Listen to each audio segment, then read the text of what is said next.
This video was produced by the Top Cut. Be sure to check out thetopcut.net, your home for Pokemon TCG tournament coverage, professional game analysis, and interviews with the best players in the world. Thanks for watching. Welcome back to Game 2 of the Grand Rapids, Michigan City Championship Finals between Isaac Soto on the left and Dan Richard on the right. Now, Game 1, Isaac got a Vileplume into play, but he couldn't really attack, and Dan just got his Lanturns out and kind of just rolled over Isaac. And that's exactly what can happen in this matchup. You know, Isaac does have a fairly bad matchup here, but in order to win, he's going to have to try to disrupt Dan early on, maybe take a few quick prizes, and get that Vileplume into play. And hopefully the Trainer Lock will shut down Dan's deck. That's really what Isaac has to hope for here. Now we do see Isaac starts with a Smoochum, which is not seen very often, but it's a very cool card. It has Energy Antics, which allows you to rearrange one of your opponent's energy cards on their board. So if there's an energy attached to the active Pokemon, you can move it to one of their bench Pokemon. Or if there's one attached to a bench Pokemon, you can move it to another Pokemon. Pretty simple concept. Hope you got it. But yeah, it's cool for rare situations where your opponent sends up a Magnezone Prime and uses Lost Burn and leaves himself with just one energy on it, because then you have Vileplume in play and the Smoochum will move the energy off, and then they can never attack again. They can't play Switch because of Vileplume, can't retreat because of a 3 retreat cost, and you kind of get them in a lock with good old Smoochum. I don't think that'll come up in this matchup, but it's just good to know. So right off the bat, Isaac realizes Muck will be very useful in this matchup, so he goes for that. Most of Dan's Pokemon do have a 2 retreat cost, so that is something to look out for. And Sludge Drag can be very, very annoying early on as well. So that is something that Isaac's going to try to do. He's going to try to get a Vileplume into play, and then maybe trap a Pokemon active with Sludge Drag. Something that Dan would really not want to be in the active spot, and then once there's something stuck in the active position, he can then retreat to Yanmega Prime and use Linear Attack to hit the bench Pokemon, and then maybe he can get a win that way.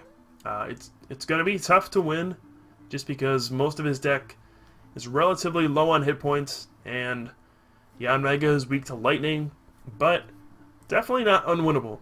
It's going to depend on a lot of how quickly Isaac gets his Vileplume into play, and how quickly Dan can get Lanturn into play.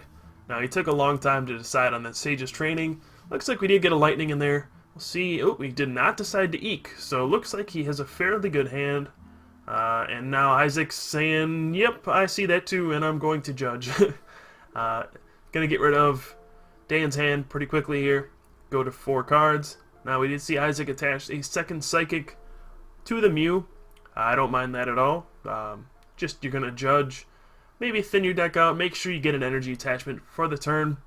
That might come in handy later on. So I do like that play. Now, I would like to see him Sludge Drag this turn. Or actually, I would much more prefer to retreat and attack, which is exactly what he did. Now, he had a choice between the Cleffa and knocking out Tynamo. And he saw that on the first turn, Dan actually discarded a Tynamo with Sage's Training. So he decided to target down the Tynamo. It's a close call there, because if you knock out your opponent's Cleffa and he doesn't have a supporter in his hand, he can lose very easily that way. But he decides to go for the Tynamo, thinking, okay, I'm just going to cut off my opponent's energy acceleration, and then if he benches another Tynamo, I'll linear attack that one too. And then that will be my best chance to get 6 prizes this game, because that is going to be the name of the game. There's no Durant here, no trying to deck somebody out. There's no other funky mechanics like the Lost World win condition coming into play here. So the plan is going to be to take 6 prizes however you can. And he's decided, alright, I just need to target down Tynamo before it evolves. That'll be a cheap prize for me to take. And then eventually my opponent will run out of stuff, and then that Cleffa will be there for me to linear attack at the end. So basically all I have to do is knock out this Lanturn that's going to have energy on it. And he's not even threatened to be attacked next turn, because, look, Dan attached a Rescue Energy. There's no way for him to get a Lightning and a second energy onto that Lanturn if that Chinchou does evolve. So he's pretty safe at this point. Everything's going well for Isaac this game. And from that Sage, it looks like he got a rare candy. So we're going to see Vileplume this turn, which is really going to slow down Dan. And I would be surprised if Isaac didn't get a prize this turn. So here we go. There is a rare candy into Vileplume. Not sure what the hand sizes are, but it should be good. Oh, maybe not. I can't tell. So now he needs an energy to attach to Mew, and he's got it. You know, has to be double colorless, but that's okay. Not a big deal. He will be able to use Muck's Pester for 50 damage and get a knockout here. So that was a really good turn for Isaac. He got his Vileplume into play, he shut off trainers, and he got another knockout. So now Dan is under a lot of pressure. He can still come back if he gets a Lanturn into play fully powered up, but he's also got to be careful. If he were to evolve the Lanturn early on and leave it on the bench, Sludge Drag will knock it, or will bring it active and poison and confuse it. So this is kind of what Muck and Vileplume do well together. Sludge Drag inflicts status conditions pretty harshly, and then Vileplume prevents Switch from being played, which would get you out of any status conditions. So when your opponent cannot play these switches, then it's just tough for them to get around these status conditions, and then they might have to flip for confusion, and if they get tails, it just all adds up.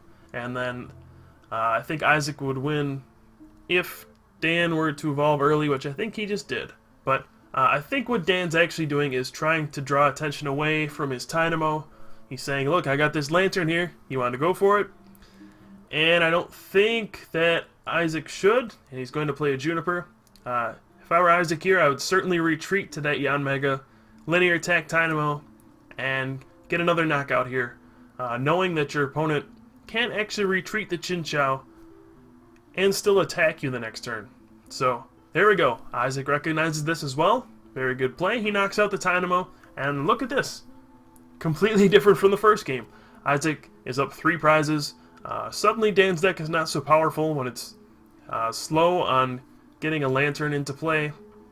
So this time around, Isaac is looking very strong. Of course, it's going to be a challenge once a Lanturn does come up and get going, but he's not there quite yet. So, okay, he's still safe for the time being. He'll be ahead far enough to where Lanturn should not be able to win. I just don't really see a way that Dan can come back from down so many prizes unless Isaac just doesn't get that many attackers into play. That'll be the one way for him to lose this. So now Isaac has another decision to make. Does he want to Sonic Boom the active, retreat, and use Sludge Drag, or he could actually linear attack the Lanturn, setting it up for a knockout next turn. Tough choice. You might consider just taking the prize here, though. It seems like you're going to win if you get ahead by 4 prizes. And he actually has another kind of sillier option, which is to retreat to Smooch him and move the rescue off of Chinchou onto the Lanturn. And he decides to go for the Sludge Drag option, which I do like. This will force a confusion flip no matter what.